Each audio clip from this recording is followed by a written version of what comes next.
bato aye ye baza awa na mboka botala bato ndenge bazosepela tala bato ndenge bazosepela oyo mutuka yango oyo ye na ye yango oyo oyo bapesaki eya kotika ye yango oyo bozomona bato bokosela mwana makambo te oyo akendaki poto boza bilobela mwana ye azongi awa biloko na ye bopesa ye tala mama na ye yeyo mama na ye yo bomonaki ye kuna na ndaka président yeyo baye kotika ye mutuka yango oyo tala ndenge bato bazosepela te mandalala bokosa te biloko mwana bopesa bopesa mwana biloko papa ne ye wana pe na likolo afandi yango wana papa yebisa bango aza te biloko nyonso kozwa yeyo wepi junior po bamona preuve à l'appui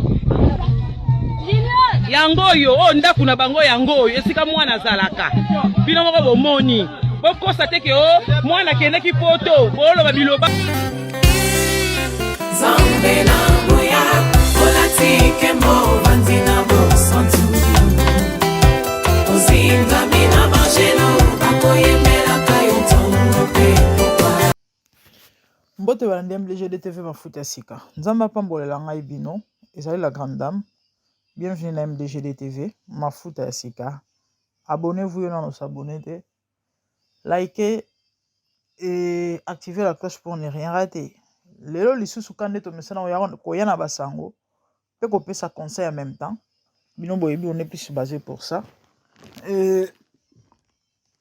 objectif ya chaîne yango wana pona osunga baike mukili ya mambo ebele bref bandeko lisolo to nango lelo ezali sango ya mawa ya pasi pona mwana na biso junior bana banzambi bino boyebi petit junior affaire diembela ozwa vie vie na diembelaki na ngai te boyebi etikali neti slogan moko c'est comme ça on bakozo kobenga ye bana banzambi bozali bana banzambi boza bana banzambi boyebi mwana wana bande nous tous nous connaissons l'histoire ou encore l'affaire diembela ozwa vie mwana diembela na mutuka et bakangi ye pona bao peut-être ba comprendre pente lisolo ngo malamu te bakangaki boyebi na Afrique tata ozali bana mike eza ba biloko to sala biso nyonso. Ouais, moi j'étais un peu garçon raté. Je me rappelle na bossa na image wana te j'avais moins de 10 ans. Na diembela na mutuka. Na diembela na pick-up. Boyebi ke mutuka siko ezaki ya voisin. Ya vengimbi. Na diembela na sima. Comme quand on est moi bazelo, boye mutuka so décoller ils ont tendance à que moi malembe tant que côté deuxième point bande reçoit vitesse je savais pas destination ils ont que ne wapi c'est pour que musika ba yebi peut-être que na diembeli bande ko bomwana na sota siko mutuka so eza na motion to in motion en mouvement mutuka etambola siko yo sauter et ko propulser et projetanga bande nzamba munene biso ba misusu to uti musika nde to kufa yango moni to osela nzambe parce que alokoti biso musika toza bato nde to kufa kala ouais na sota mutuke bua kanga bato baganga yango moni so diembeli na mutuka na Afrique ba obeta yo et les petits avaient peur ndenga diembela hiwana ba beta yango moni abana ko wangana bandi osaba imprécation na diembelaki nanga na diembelaki te ba yo diembelaki bameke komenase ndenge ezalaka kaka ezali kaka na cadre babangisa ye bazwaki ye meme bamati na mutuka bake na ye mais après baye kozongisa ye yango bomoni alobaki boza bana banzambe azoremercier bango parce que pour lui amona neti kabiki na liwa kwa poso odiembeli na mutuka bakobeta yo en fait c'est ce qui s'est passé.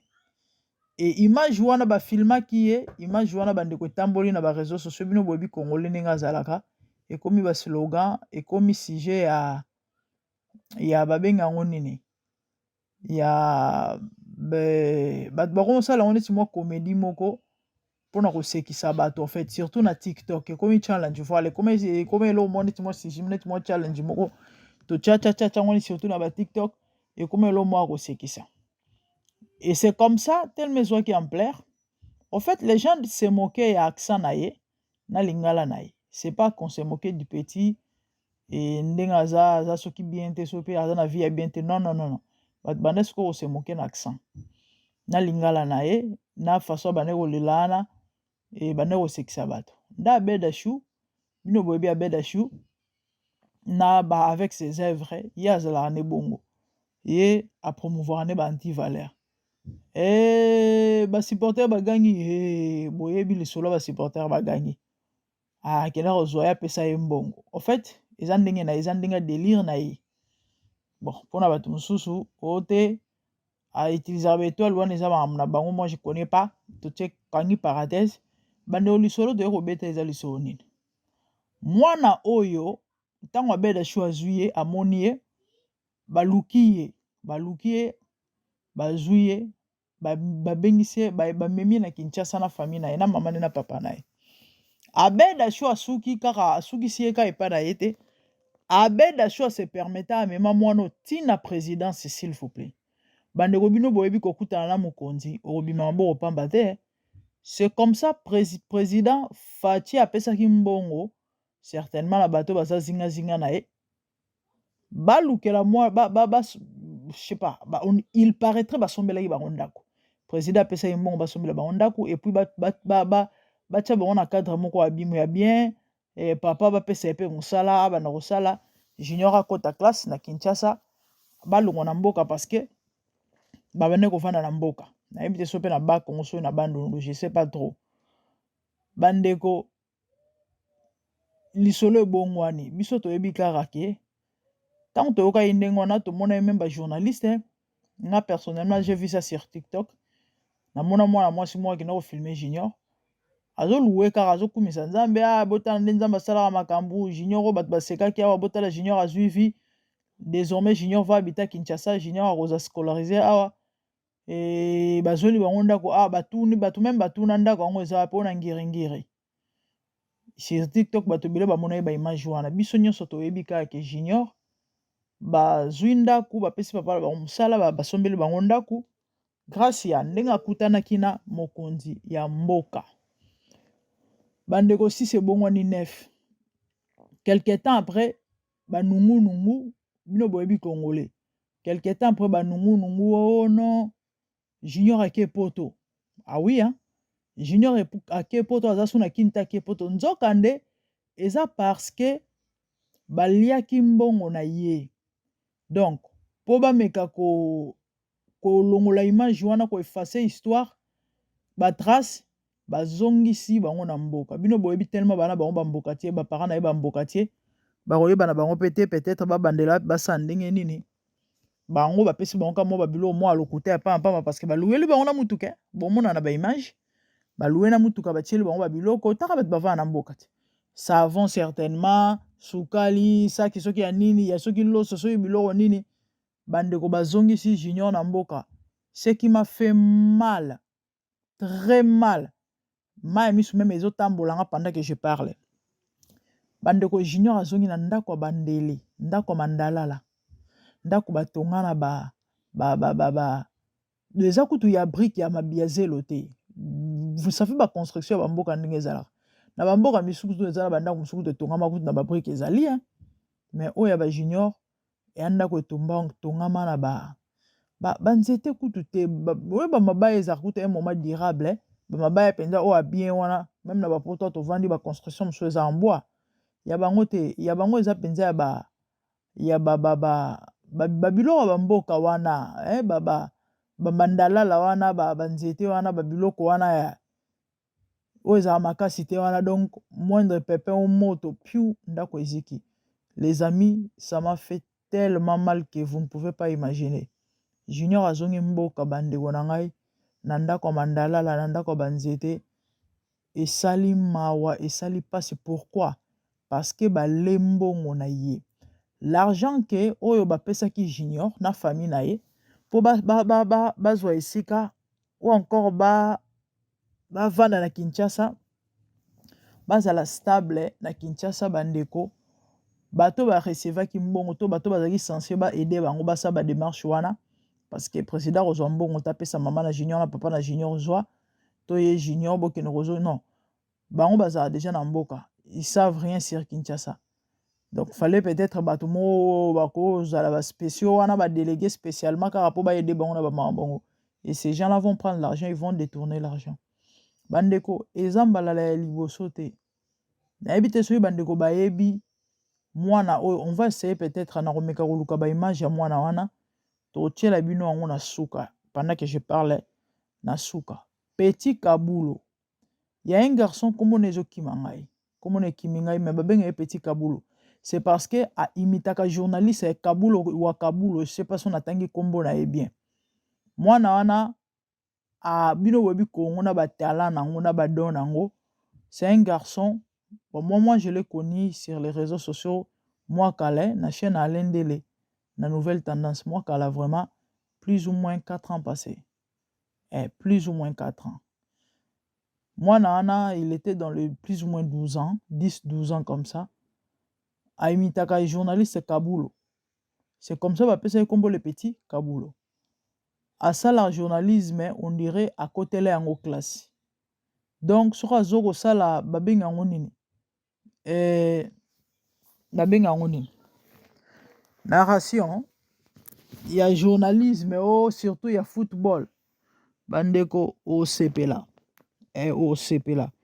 Moi nana sangone panzanaki. Sangone panzanaki. Quand ndenge ya nete junior wana. Makelele petit Kaboulou, comment on est kimangai. Le petit, aza na famille pauvre, quand des junior wana zali. Kotanga même ya malongate.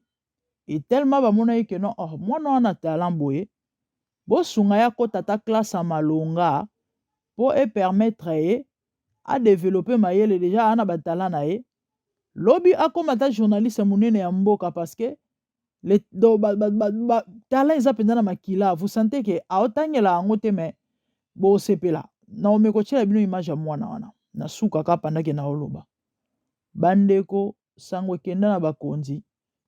Na ebite soki mama Denis je sais pas nani mais sangwe kenda ki ba bakonzi ba lobaki ba décida ki bazwa mwana wana en charge. Même histoire na junior. Sangwe panzana ko petit Kabula ke poto petit Kabula ke poto nzoka nde lokuta mbongo ekomate. Do oya yekuta ta ko koma ya pamba o ekomate. Mwana la na interview na une fois le petit ba vanda soki na mikonga ba vanda vraiment musika nini na kinu wana yaka ayaka ndenge bana ka bazalaka moi ba débrouiller wana tout ça ebike kuna soka ya sali moi biloko ne wana mutuma okabele 1000 francs mutuma okabele 2000 francs et le petit là zorambongo wana ki na opesa maman na bango parce que sa mère elle se débrouille un peu à tekara papa bango aza soki enseignant et lo moi ba gère wana so na bosanité professeur so lo moi ba former wana mais ba vanda vraiment musika makasi ba vanda soki na baba nzela soki ya tellement na bipe Kinshasa bien te banzela soki ya soki ba côté nini so ba kota ba mikonga wana soki ba wapi soki ba nini de très loin ba décider ba sunga mwana na bandeko sangwe panzana yepe kanenge panzani ya junior boyeke non petit Kabulu akepoto nzoka nde lokuta bato bazwa bambongo balia lisolo mwana nguto beta marasute abunga ayuka nakate bandeko eza mawa eza pasi. Actuellement akokoma peut-être je crois là 15 ans parce que moi quand la dernière fois que je l'ai vu à ça interview je crois qu'il y a plus ou moins 12 ans. Donc je crois qu'on a 15-16 ans. C'est ça, motema mabe ya congolais. Pourquoi tolo ba makambo? Bandeko réseaux sociaux eza na moi force moi te eza na force. Et à chaque fois bato ba olobela ba sujet moko eza sensible ezoko alerter. Ça alerte et na bandenge moko boye ezomeka ko atténuer ba dossier eza peut-être moi sensible to ba problème moko eza moi dangereux et certainement bon comprendre na sens nini ba biloko belé bato belé ba dénoncer na ba réseaux sociaux na bandenge moko boye na bandenge moko boye ememi quand même emeki kozongisa bato mitema mabe moi sima moke parce que bazo banga et de za arme penza réseaux sociaux za arme yango bomoni tozo ko utiliser yango soki likambo ezali tozo koloba biso moko kaka te me bato misusu pe surtout o ba pe na mo ba gaz ko leka biso parce que chez notre chaîne et botami kala penza te et surtout que bamambo tozolobela, il n'y a pas vraiment longtemps, on commence un peu à Yakosimba partout. Avant, tozali na moi conception na biso moko que les gens ne faisaient pas vraiment attention et on a compris qu'il fallait toucher un peu partout et avec beaucoup balobanini et de sagesse et puis koyeba ko cadrer moi ba makambu ezala te neti bato nyonso maboma liboma kibudi elobaka ta bato bandundu ka pona tozala tomeka kotia mwa différence. Donc réseaux sociaux, je disais bandeko ya na mwa force moko et à chaque fois likambo ezolobama ça alerte et quelque part ezomeka kosunga na bandenge moko boye bota neti eloko esalemi wana soki bato bakendeki kofilme te yango baloba place moto akokufa moto amawa azangaka te mwana mwasi wana zwi bariske nayebi te apartir ya Kinshasa certainement alandi bake kofilme junior ntina mboka bisika na ndako na bango bomo ndenge azotomboka wana alingi alobisa junior tata moko bapesa mbongo liboso tala bado bakomisi na bango mwana marchandise bomoni makambo yango obika Afrique ezaka pasi ye bandeko na ngai bakomisi mwana marchandise ekomi ava mwana loba ifo bapesa mbongo nde baswani wana bomona ekomi oyo ozofinga ozomanke nga Congo mbokelengi oyo pardon. En fait c'est ça. Donc soki tozwaki ba image wana te to pe tomonaki on te tondeko wana asalaki eloko asalaki te tonga tobeta pe lisolo awa te de même bato mosusu pe bazwi bato mosusu bazwi ta mosusu pe ekoma na mato ya Félix ta mosusu ekoma pe na mato ya Félix ya beda shu et puis donc bandeko toye kodénoncer motema mabe oyo eza na communauté na biso mambo ebandi lelo te lingala oyo ebandi lelo te ya Congolais alingaka ndeko na ye te Congolais balinganaka te Congolais azala motema mabe eza bamangala oyo ebanda kolobama depuis et tozomona yango c'est vrai baexception ezangaka te biso bamiso oyo tozala biso mitema mabe mais généralement toyebi ke nous nous aimons pas parce que bamakambo mosusu eleka na bamboka oyo en tout cas c'est vraiment compliqué bandeko soki nga personnellement naye kolobela likambo oyo ezali komona nano mwana oyo aza na mwana moke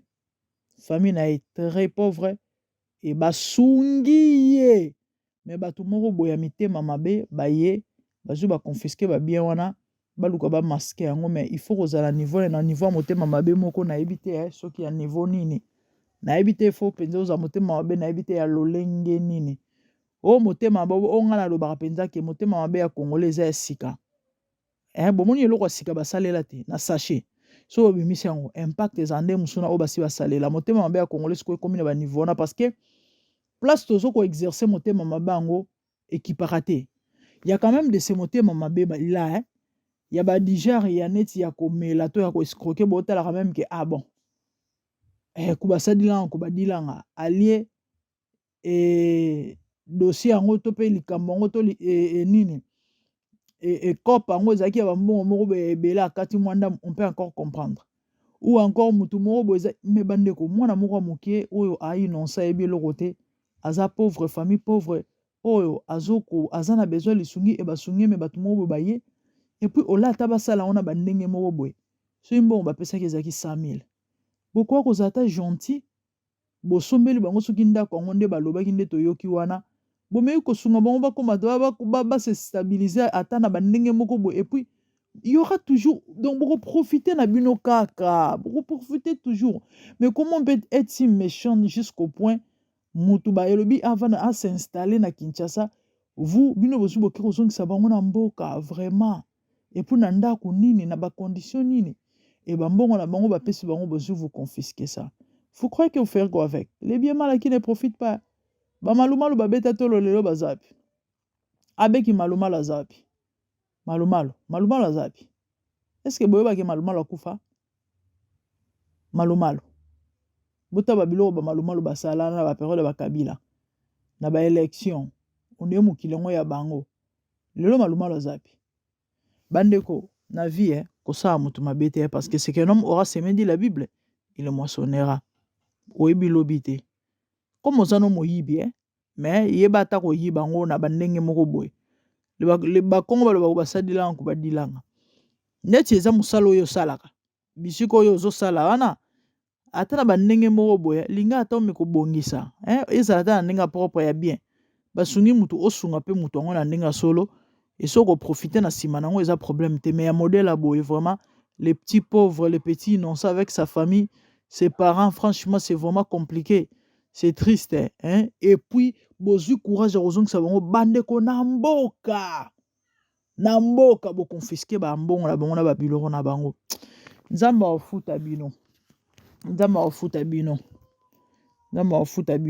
en tout cas lisolo oyo esalenga pasi yona lobaki je viendrai quand même en parler eza balolenge ba façon autozoko dénoncer ba mabe na bandenge moko boy c'est vrai batongo bayokaka na bango to mona mutu soka mabe aneka mabe mutu so mutema mabe aneka mutema mabe don nature mutu pour dire ba changer yango te mais néanmoins nzambe na likolo amonaka nzambe na likolo ayebi eza pasi eza mawa invulnérable vraiment mutu ana ba position ya faiblesse ba modèle a boye vraiment cette famille bino bokende kosala makambo bino bosali wana na regretter ya pasi nzamba sunga biso bandeko tokomi na biso na suka oyo eza MDGD TV mafuta sika kombo chaîne na biso toza basé plus na conseil to conseil nous parlons de tout au fait tout sauf rien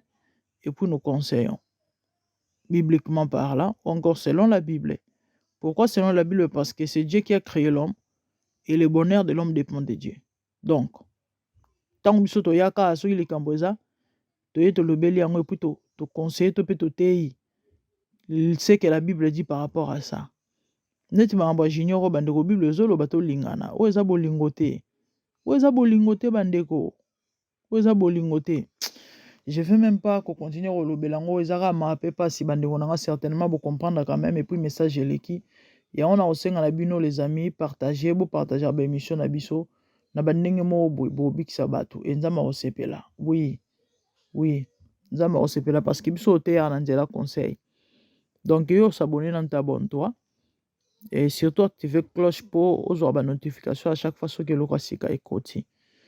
Et moi c'est la grande dame, la présentatrice. Dans les jours qui viennent, bon, on a pas mal invité, comme pardon, bengani, présentateur, bon, présenter l'émission à la chaîne et puis tous en sujet vraiment ébélé différentes, tous mais quand on vend des samois moqués, structure et puis après parce que bino bobi média c'est un bon ouais il nous faut vraiment bon pour tout mais quand ko bongisa ko sala elo ko sala en sorte pardon que musale s'améliorer kapoto sepelisa bino kapoto sepelisa bino et personnellement alingi bino mingi nzamba pambolela bino balandi MDGD TV amona bino pasa bino bolamu ebele to comme na biso na suka. Quant à moi na moni bino mbala sima na prochain sujet oui na kotiela bino extrait ya Petit Kabulo na suka awa. Et après avoir Rolanda Junior, ba image ya Junior Amboka, to tche bino mo extrait ya Petit Kabulo comment est-ce que et Petit wana sala musala na ye nde to beti li solo par rapport à temps là zala na ngwe journalisme nande ba meka ko sunga ye mais ba lia peka mbongo un moment ba yo ko so no mwana ngwa ki poto pourtant ba ne mwana na tikala ko kende poto te na ebité actuellement suite. Ce qui position c'est comment parce que na yo kaka epé lisusu te na ebité so azaka na Kinshasa ou bien on l'a fait déplacer to bazwa quelque part je sais pas trop mais et où meli penda ça fait très longtemps et Petit Kabulo personnellement na yo ka susango na été bon de son vrai nom je n'abosa niango mais c'est comme ça qu'on l'appelle parce que incarnera journaliste Kabulo bato ba ebi Kabulo est journaliste certainement autant en combo na malamu. Merci beaucoup, je vous aime et tout le monde embalasima de bonnes choses à vous. Ye waza na mboka botala batu ndenge bazo sepela tala batu ndenge bazo sepela oyo mutuka yango oyo ye na ye yango oyo o bapesaki e ya kotika ye yango bozo mona batu bokosela mwana makambo te oyo akendaki poto boza bilobela mwana ye azongi awa biloko na ye bopesa ye tala mama na ye yeyo mama na ye yo bomonaki ye kuna na ndaka président yeyo baye kotika ye mutuka yango oyo tala ndenge bato bazosepela te mandalala bokosa te biloko mwana bopesa bopesa mwana biloko papa ne ye wana pe na likolo afandi yango wana papa yebisa bango aza te biloko nyonso kozwa yeyo wepi junior po bamona preuve à l'appui yango oyo o ndaku na bango yango oyo esika mwana azalaka bino moko bomoni bokosa te ke o mwana kendeki poto boloba bilobaloba lokuta yeyo awa Junior yaka bakoseli yo makambo kendeki poto yo kendeki papa tika mwana esa nini obombele nini mbongwani apese mbongo o asukuna sa mukie yo mudopesi boni boyo yo bila baba batsa mwana po bakosele baba kambo ebele bazoloba ke mwana ke poto azabo ya zubilo mama loba biso oloba ekosala ke bapese biloko na ye yo soko na fungi yo te na fungi yo oh bako luka bakosa mwana biloko na yazo ate so bapese plateau de la direction de la radio-télévisée nationale congolaise entre l'évêque François Mazembe. Nous retrouvons le commentaire François Kaboulou Mona Kaboulou pour nous dire quelle ambiance qui règne sur place. François Kaboulou Mona Kaboulou, à vous l'antenne. Et bientôt les matchs, on va démarrer. Jackson, Mouleka, Issa Mampeko, Kalaba, Mputo Trésor, Glodingonda, Jésus Mouloko, Titapel, par Djouma Chabani. Les ballons écartés par Glodingonda, Mboulikama, les centres écartés, la tête, ça passe en côté. Il a raison de tenter sa chance fois ça. Quelle occasion manquée face à face au gardien. Oui, le score désormais de 0-0. Je profite pour saluer le chef de l'État, M. Félix Antoine Tshisekedi Tshilombo, avec la première dame, Mme Denise Nyankeroun. Je salue Chantine Ngobilampaka, le gouverneur de la ville. Je salue Amos Mbayo, le ministre des Sports. Je salue Moïse Katumbi. Les ballons pareils, Glodingonda, Jésus Mouloko. Issa Mampeko, il trouve son gardien, les balles par Issa Mampeko, Kalaba, trésor, les frappes d'impôts immobiliers, les bras se sont envoyés, Glodingo, les frappes d'impôts, les centres écartés, la tête, démonter la macousou, c'est les fois ça! Détournement après 100 jours de chef de l'État, on a détourné 57 millions de dollars américains. Les premiers témoins, M. Bitakwira, que c'était la parole de M. Bitakwira. M. Bitakwira, soulevez la main droite, je dois dire la vérité, rien que la vérité. Au nom du chef de l'État et mon autorité, je dois dire la vérité, rien que la vérité. Est-ce que tu connais M. Djamal? Oui, monsieur le président. Première fois que j'avais raconté M. Djamal, c'était dans le bureau de M. Kamé. Si je me trompe. Est-ce que tu n'as jamais entendu un projet de construire 500 maisons? Oui, j'ai entendu ce projet. C'était les lettres envoyées par M. Kamé dans mon bureau. Qu'est-ce que c'était les lettres? M. Bitakwira, j'ai envoyé une lettre pour signer pour un projet qui vient de construire 500 maisons par 57 millions. Ma dernière signature, c'était le 15 juillet. Si je trompe, M. Kaméré là. Monsieur Kaméré, ça M. Bitakwira qui vient de dire, c'est vrai, Monsieur le Président. Moi, je ne comprends pas le peuple congolais. On parle les choses que les personnes qui ne sont pas dites. C'était d'abord 47 millions. Aujourd'hui, ça est devenu 57 millions. Monsieur le Président, je regrette. Monsieur Bitakwira, les choses que toi tu parles, Monsieur Kaméré, ne confie pas ça. Monsieur le Président, moi Bitakwira, même si je suis court, aucune personne qui doit me tromper. Ma dernière signature, c'était le 15 juillet. Monsieur Djamal, est-ce que tu connais Monsieur Bitakwira? Je suis innocent. Je suis innocent. Je ne dois pas mourir pour Émilie. Je souffre de maladies. Si vous ne me libérez pas, je dois m'en mourir. Maintenant même, Monsieur le Président. Monsieur Djamal, on te pose si tu connais Monsieur Bitakwira. Pardon, je suis innocent. J'ai 82 ans. Je ne dois pas voler l'argent pour le peuple congolais. J'ai fait 40 ans dans ce pays. Je suis le grand commerçant dans ce pays. Je ne dois pas voler l'argent pour le peuple congolais. Je ne dois pas voler 1 million. Monsieur Djamal, on te pose si tu connais Monsieur Bitakwira. Pardon, je suis innocent. Je suis innocent. J'ai 82 ans. Je ne dois pas voler l'argent pour le peuple congolais. J'ai fait 40 ans dans ce pays. J'avais pris les photos avec M. Mobutu. Vous avez dit mon enfant qui a signé cette signature. Oui, il a signé. Où est le problème?